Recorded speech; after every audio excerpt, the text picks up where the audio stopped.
we talk about life and when we think about life, I feel it's very important to understand uh, that we actually are not this physical body or mind, but rather we are soul. And when we say that we are soul, what happens is that we can often go into a lot of different territories and a lot of different ways and ideas, which may feel a bit woo, a bit unscientific. And to a rational mind, to a logical mind, the concept of soul just feels almost mystifying, and it almost feels science fictionary. Wow, that's, I don't know, that's the term, but it's almost in the realm of science fiction. So for me, I feel in my journey the idea that we are definitely more than our thoughts. We are definitely more than our physical body. We are definitely more than our our, our, our our patterns of thoughts, the emotions that we often feel, but also we are more than our impulses. We are definitely more than our this sort of caged presence, this sort of fixed identity. And this is how a lot of social structures around us often thrive. The politics of us humans and also the idea of hierarchies, it is often, they are hinged upon the idea of identity, and identity is often tied to how you look, uh, also how you think, and also your quality of intellect, not intelligence, intellect. So now the thing is that the idea of we are soul, we are more than a body, and we are than a mind can be approached in many ways. It can be approached in theology, it can be approached through different religious sects, it can be approached through spiritual sciences, it can also be approached through science fiction, or it can be approached through pure science. And when I say pure science, you have to first think of science as a method of verifiable data.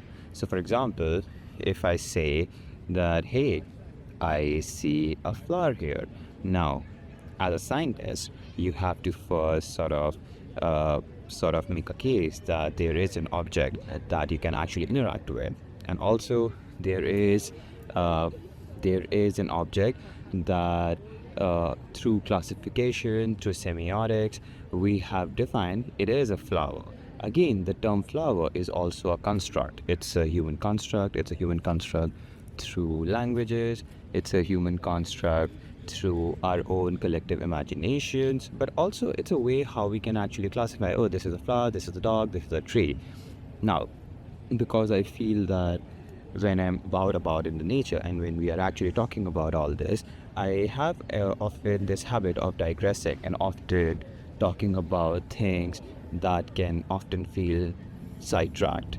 So, soul, soul as as a rational scientific entity, you can't really see it, you can't really interact with it, but what you can do is you can actually feel that presence. Now, the idea that you are your soul but not your body and mind, it sort of defines that your soul is actually experiencing this experience that you're having through this human body and this three human mind. So if there is a flower, who is seeing that flower? Now, a lot of rationalist thinking would say that light is reflecting through that object, and your eyes are sort of becoming these windows to perceive that information, and your brain is processing that information, and then you have that visual image of that flower. Now, if you're a baby, you have no conceptualization of language, you have no conceptualization of classification, then you would see a flower, maybe you would react in different ways like the babies do. Often they laugh, often they cry, often they are unmoved by it, but they definitely perceive something. But us as humans, we perceive something, we see it, but then we classify it through a lot of levels of filters. For example, if there is a botanist, if there is an expert on flowers, they would see it and they would see a flower, but they would see a lot of subtle informations um, about what kind of flower is this, what sort of variety is this, what's its origination, is it an indigenous flower around us, or has it been imported from a different part of the world. And also they would see, uh, by looking at the flower, what sort of cycle is it in. Is it in maturation, uh, is it in pollination, and you get the gist. So someone like me, I can just see a flower. I can hopefully know the name of the flower, perhaps, or maybe I can just see the color. I can see the way it makes me feel, if it's beautiful to me, if it's not, or what sort of emotions does it trigger. For example, now we are moving from scientific quality to psychological associations, and when we think about psychological associations, we feel that when we see something, we react to it. For example, if I have a beautiful association with flowers, I would see a flower and I will feel happy and joyous. But then a lot of folks maybe have negative feelings about flowers because maybe they might have actually given someone flowers, and the person who they actually gave those flowers as a gesture of love, maybe they rejected their offering and they have a negative association with that. All right, so moving from this sort of line of thinking, what I'm trying to say is, even the information that you're actually registering on your brain, it is being processed by a super system. Now, this is where a lot of people would stop thinking. Now, this is very unscientific of us. Now, a lot of rationalists would say, oh, everything can be explained by scientists, and that's why the term God. Oftentimes, it's about materialism. If it's not if something can't really be conceptualized in its materiality, then it's not real. So God, it's not a material entity, since God is not real. So similarly, what we do is we try to often, and this is very unscientific of us, that's what I feel, we often try to overlook a lot of deeper building blocks of a material reality, and the things that we don't really understand, we often conveniently say that, oh, at, at this point we don't have the exact material framework to classify it. So that's why simple questions like this: all right, Earth is a literally rotating mass of rock and water floating in space. How is it floating in space? What's below it? What's above it? What is this energy that is classified as dark energy that is moving through the universe? And what is the solar system? If we are part of this one smaller solar system within this massive galaxy that we don't even have the technology to even explore, but this even one galaxy is part of millions of galaxies. This star system is one of billions in one galaxy, and then there are God knows how many infinite galaxies. And also there is also this line of thinking is, who is the creator? And if there was a creator, who created that creator? So the idea is that through intellect, through rational dissection, you can only reach the surface of material availability. Now, when I talk about material availability, it's about the data that you're interfacing with. For example, if there is a flower in front of me, I will see a flower, but then I don't have the skill set or the visual framework to actually see the microorganisms around that flower. So similarly, intellect doesn't really have the doesn't it can't really dissect the immaterial reality, which becomes the framework, which often becomes the which often actually has different sort of rule sets than what we assume about our material sciences. Now, in quantum physics and in quantum mechanics, that has sort of rocked uh, Newtonian physics, and also had one of the greatest mind on of our of plan. I wouldn't say even of literally if, like this last like few generations of literally he can be considered as one of the pioneers. Albert Einstein, he couldn't really prove or couldn't really ascertain his theory of general relativity into quantum realm. So what's happening is, well, this material reality of these macro objects, planets, star system, they follow different sets of rule. But then when we talk about quantum mechanics, about electrons, about neutrons, about the smallest particle, when we start dissecting them, they have their own way of behaving. Now, this sort of behavior cannot really be understood by simple theorem and simple material physics. From that, we need to understand how quantum scientists like and quantum physicists like not Heidegger, sorry, Heisenberg, uh, they sort of grapple with this, and actually, it actually threw them in a bind. So, science shouldn't be treated as a religion, because science is the antithesis of religious thinking, and religious thinking is something that just says there is a God and you have to believe it. But the truth of the matter is, or the fact is, that we humans, if I say that there is a soul and this body and mind is is the material framework where the soul experiences itself, I feel that you should have all the right to actually experience this on your own, rather than listen to me, rather than listen to a lot of great spiritual minds, even scientists themselves, who have actually expressed that there is something that's beyond intellect and beyond their conceptualization of what reality is. Now, when we talk about soul, I feel that you should understand how reality is structured. Now, this is the information that I'm giving you. Again, I feel it's your journey to verify it, to experience it, or maybe just read literature that sort of leads you to experience this. Now, for me, I feel I will be 30 this July.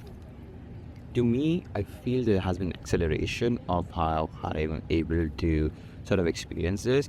But then there are so many souls in our world who get to experience such profoundness when they are 10, when in their early days. So it's never about that wisdom is tied to the number of years you have lived on the planet, but it's rather how your soul is manifesting in this incarnation. Now, I'm gonna invoke few terms here that for a lot of uh, folks who have grown up, um, who don't really have any access, not even access, sorry, maybe they don't really have any introduction to Eastern way of thinking. When I say Eastern way of thinking, I'm talking about Hinduism specifically, but this sort of way of thinking is sort of prevalent and it's known throughout Asia, even through the Middle East, and even parts of Europe. But right now, a lot of modern way of thinking is not even Christian, it's not Abrahamic, it's more about modern scientific way of thinking, where religion is more part of the fabric for politics and for morality, but not rather than spiritual inquiry. This is true for Hinduism as well. I'm not saying that one religion is better than another, it's just that this is what this is the modern world that we live in, where religion is more about community, it's more about the politics and about the social fabric. It's not really about spiritual inquiry anymore, and this was the basis for Hinduism. Hinduism, the term is also anglicized. So the term I would want to invoke here is Indic religions, religion that has roots from the Indian subcontinent, and this is known as South Asia in modern verbiage. So, Indic religions, they definitely predate Christianity, they predate Islam, they predate a lot of modern historical footnotes. So, because I'm not an historian, so I wouldn't really want to just give out a number, but it's fair to say ancient times. Uh, it could be fairly before 500,000 BC. If I'm wrong, I'll put somewhere on the screen fact check. I will fact check myself. But anyways, so Upanishads is, I would say, again I'm going to say book, is a book that people can check out. And when I say book, it's highly disrespectful of how it is seen in Indian and South Asian canon, but for it to be more accessible. So I was talking about Upanishad. So Upanishad is a sacred text, and when I say sacred text, it is revered in Indian cultures. Sadly, Upanishad is not something that is easily understandable or practiced even within India, within South Asia. At least that's what I've experienced growing up. Now, Hinduism has a vast collection of sacred knowledge, which has created a lot of sects and denomination within the religion, and there are different paths that you can follow. Yoga is a vehicle, is a conduit for you to be able to grow in your spiritual path. Then you have the bhakti marg. That's the mark, or that's the path of devotion, and a lot of organizations that are popular or known in the West is ISKCON. That's the Krishna consciousness that chants the name of as one of the, I would say he is considered as the holy incarnation of the god Vishnu, and whose name invokes spiritual progress and also able to connect with the spiritual realm. Anyhow, Upanishads is basically, if you think about it, it's basically a bunch of scientists. Now, when we say scientists, they are not scientists in our modern conceptualization. They are scientists who want to inquire their own material and immaterial reality, but the tools that they're using, it's actually sharpening their intuition, and it's actually going beyond intellect. So the question that they ask itself, who am I? They ask, if I dream, where do I go? They see that there's a voice in my head. Is it me? Who is this person? And also they see that their mind is projecting, is hallucinating. It's often producing so much, but who is the experiencing? So who is the observer? What is being observed? If you're not the body, not the mind, who are you? And also, when you die, where do you go? And also, when you come into this body, where do you come from? So these are some of the questions that is super pertinent, and these are the inquiries, the level of high inquiries that these spiritual scientists undertook. Now, these spiritual scientists in Indic religions or in Indic cultures are known as Rishis. Now, Rishis are these revered human beings who take head-on take these challenges, these grand philosophical and spiritual challenges, and they try to bring out authentic information through direct experiences. Now, in modern age, it's very difficult to sort of determine who is a rishi or who is cosplaying as a rishi, and that's one of the reasons that a lot of god men and god women and god personhood, they have co-opted a lot of spiritual traditions and ideas, and they have sort of bastardized this in a way that it has definitely disconnected a lot of young people with their own Indic cultural roots. And this is happening all over the world. People are fed up a lot of religious institutions and authority, and they feel that their anger towards this authority eventually translate into shunning even the parts that is actually authentic and that should be preserved and that should be investigated. So for me, my journey has always been this push and pull with my religion, where I always felt that the people who were following this religion, they are following it to play social games, to get ahead in life, to be able to sort of create a social structure of power and a hierarchy. The idea is the spiritual investigation of the truth, of reality, of what is beyond this material dream of ours. When I say dream, this is the term that has been invoked in a lot of Indic religions, be it Buddhism, be it Hinduism, and this is something that is definitely investigated by spiritual scientists that are known as Rishis with Upanishads. Now, when you talk about Upanishad is a text that doesn't really follow any dogmas. It definitely talks about the reality that we're experiencing, and the reality term that they invoke is Brahman. Now, there are so many great religious scholars and great academics and just great modern rishis who can explain Upanishads better than I can. But what I'm trying to say is Upanishad is a text that doesn't really care about Hinduism as a religion, or it doesn't really prescribe any specific way. It prescribes direct inquiry, which I feel connects its thread with the core foundation of Buddhism. Now, this is another great religion that is created and hinges upon direct experience of reality and experiencing nirvana and experiencing all spiritual reality that sort of permeates and pervades this material, the material world that we experience. So with Upanishad, the spiritual scientists in these here these are rishis, they through meditation, through yogic practices, they're able to experience an observer state.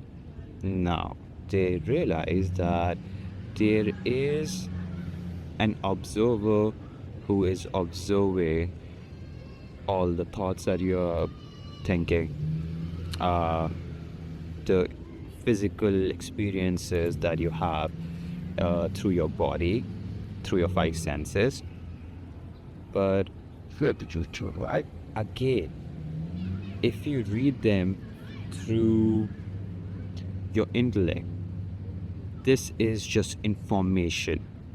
So they are getting a data dump and they are just communicating information. For us, or for a disillusioned modern person, this is all woo, this is all new age bullshit. Sure, if this is how you want to dismiss one of the most important inquiries of this existence, that's fine. We don't even have to go even beyond this. But if you're really interested in what Upanishad is getting into, is that they talk about these different states of our human experiences. They talk about that we are not a body and a mind, but we are rather a soul consciousness who's experiencing this. And this soul consciousness is directly connected to Brahman, that is actually the super consciousness that has created these souls, that has created these material systems and this material reality. Now, this material reality, if I invoke the term of a physicist, Thomas Campbell, who is the author of this trilogy, My Big Toe, he explains this in a very fascinating way in our modern parley. He talks about this material world as virtual reality. Now, it's the same concept removed by thousands of years. One was done in an ancient time, And this is done by a physicist who has actually conducted a lot of material-based experiments. So Thomas Campbell sees this as a virtual reality, and he sees our souls as individuated uh, units of consciousness. He says that those are ICUs, and he sees this body, the body and the mind, as avatars. In Hindi, you would say avatars, but in English, you would say avatars. Same word, but the way pronunciation changes. So the avatars, that is this body and this mind, are being experienced by the individuated unit of consciousness, and that individuated unit of consciousness, that soul, is actually part of the larger consciousness system. That's Brahman, that's God, whatever you want to say. Now, if this is a virtual reality, if this is a video game, then this is a very immersive video game experience, because a lot of us, we are unconscious. Now, the term unconscious means that we are not aware that this is a virtual reality, and the soul is experiencing this reality through the avatars, that's your body and mind. And when you die, you actually go back to being this individuated unit of consciousness, and that individuated unit of consciousness then in a different realm, which allows you to go into this video game or this virtual reality. You actually experiences what a lot of people would say astral realms. Now, this is an astral realm that you often experience when you sleep and when you dream. So when you dream, there are a lot of rules that are different from your material existence, and we're so I would say normalized to the experience of dreaming that we don't even question it. But as kids, we were more curious. But today, I feel a lot of adults, they just feel that this is high dog. These are the conversations that you might have when you take psychedelics, when you smoke a lot of weed. But if you are really spiritual, and when I say spiritual, it means that you're aware that there is a spirit who is experiencing his body and mind right now. I am this person who is doing this talking. I have a specific tonality and cadence to my voice. I look a certain way, I move a certain way. But again, this is this individuated unit of consciousness, that soul, that is experiencing all this. And also, maybe because I've been meditating over a decade, maybe I'm really sensitive to these spiritual ideas, I am able to sort of be in touch with my intuition. Now, intuition is beyond your intellect, that is beyond your thinking mind, that analyzes every thought that you get, that just dissects your material reality with whatever information you have gained through your life and through your experiences. So, intuition is an experiensive tool that you can access if you meditate, if you quiet down, or if you are more present. Now, this is where Eckhart Tolle, Ram Dass, their teaching, I feel are really helpful. But this is the whole shtick of Gautam Buddha in Buddhism, that meditate, be in this moment and experience life as it's happening, so that your intellect or the voice in your head is just not really commenting on everything that's happening with you. It's just not projecting what's going to happen in the future. It's not just always fictionalizing or always reliving past. So trauma studies and a lot of conversations and research on mental health, it sort of reveals that your intellect or your thinking mind and how your neural network, they often are in disarray. And there is this conversation in neuroscience about how we can actually reorganize our neural network. We can actually think this in terms of neuroplasticity, but whatever all these research and ideas are talking about, it's actually talking about your ability to quiet your mind down, to be ability to actually just use your intuitive mindset and also your observation of actually experiencing and sort of just seeing your conditioned patterns, uh, patterns of your past that often resurface and that can be classified as the trauma that you're reliving, in terms of panic attacks, in terms of anxieties that you have for future, where your mind is projecting a future outcome. So you suffer in this moment. You suffer from the past, you suffer from the future, and you are not connected to this moment. So your intellect have at this moment have you in a bind, in a twist. But your intuition is the intelligence that actually operates how your body functions. It operates your ability to absorb, your ability to function, your ability to actually just do everything that's essential to live. Your intellect, or at least that what you feel you are, you don't beat your heart, you don't operate your nervous system, you don't do anything, you don't even know what your body is doing. You are just using your intellect to create your identity, and just sort of always using your intellect to judge, to criticize, and to analyze what's happening. So there's a fictional narrative and story. This is what Eckhart Tolle often teaches in his body of work. Now, when we talk about intuition and when we talk about the reality that we are soul, we are in a virtual reality simulation. Now, this is where Hinduism has been able to talk about, even Buddhism have been able to talk about the cycle of birth and rebirth. That we are souls, we come back again on this material realm in different forms, in different avatars, and this is a theory of reincarnation, transmigration of soul, whatever you want to say.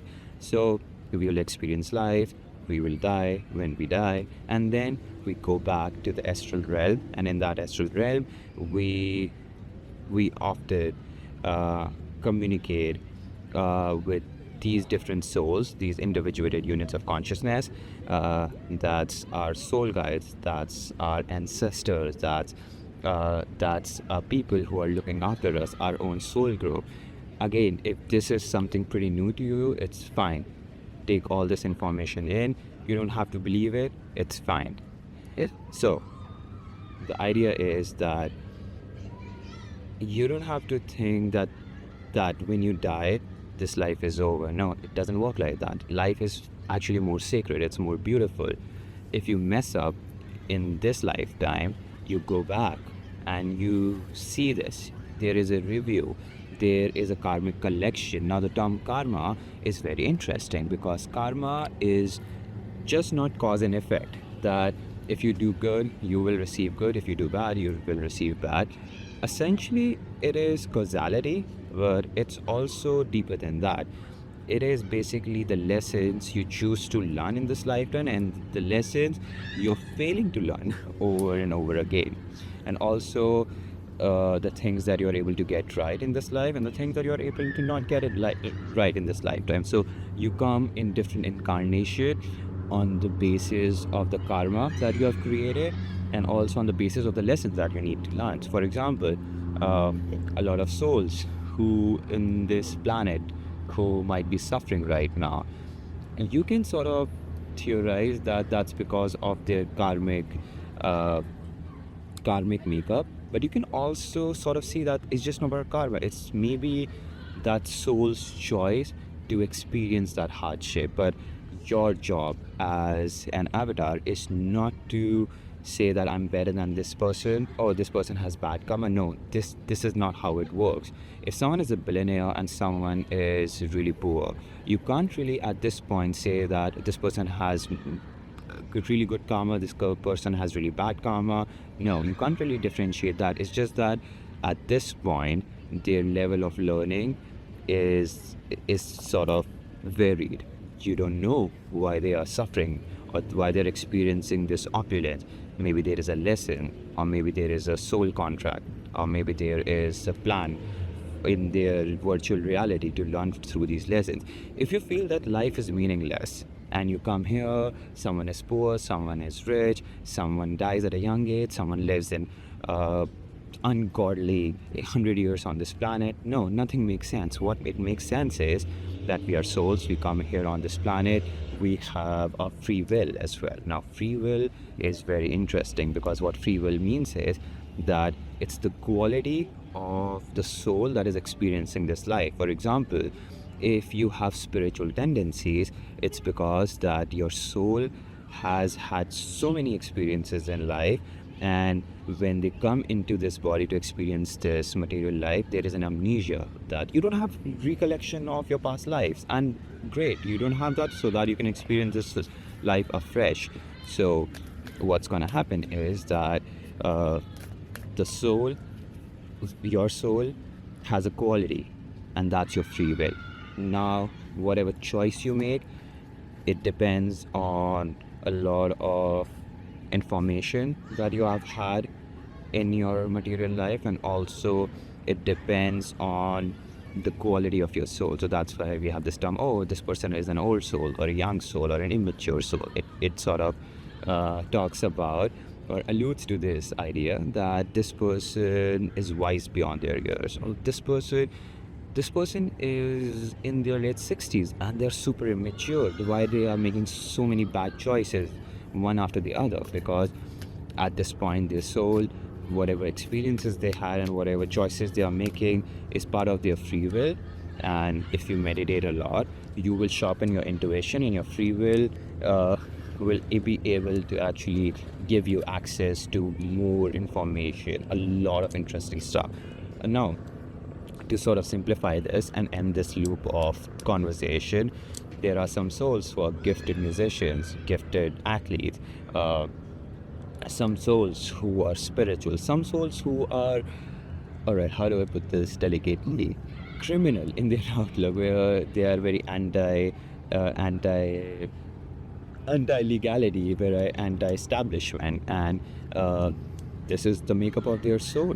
This is their free will choices are based on the quality of their soul, and also sometimes their free will blocks all the experiences from their past life. So they're free to make bad choices, and as they're free to make good choices.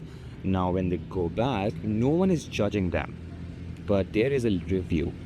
And if they have done something to hurt someone, there is a karmic imbalance which needs to be balanced out. But it doesn't happen in the way where it's about retribution in hell, but it happens in a way where they might have to experience that in form of a different lifetime, or maybe in other ways. This is something that we don't know. That's the thing. It is an incomprehensibly intelligent system, and we are all part of it. Now, thank you for listening to me. So this is my first part of spiritual science of Sink Into, and yeah,